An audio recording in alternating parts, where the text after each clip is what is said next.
Worth it nga bang mag-cruise? We are Delgado on the go, and we will be sharing our cruise ship journey aboard Costa Serena. And magkano nga ba? So watch till the end. So 6 days and 5 nights, with destinations sa Taiwan, Fukuoka, Japan, at Jeju, South Korea, hindi mo na kailangang mag-book ng separate plane tickets para lang makapunta sa mga bansa na yan.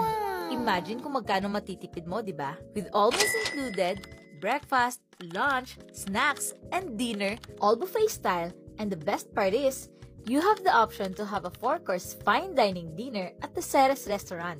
Yung tipong busog ka pa, pinapakain ka na ulit. Ganong level.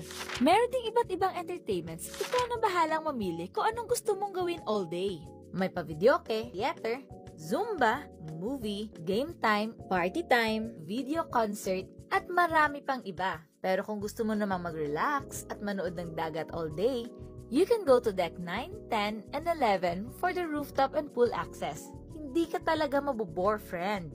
Ang dami ding Pinoy crew, kaya kahit majority ng pasahero Chinese, hindi ka maa-out of place. Syempre, iba talaga mag-alaga ang kapwa Pinoy. So sa halagang $580, not including round-trip plane tickets to Taiwan and the excursion trip to Japan and Korea, for us, yes, sobrang sulit mag-cruise. Thank you for watching. Bye!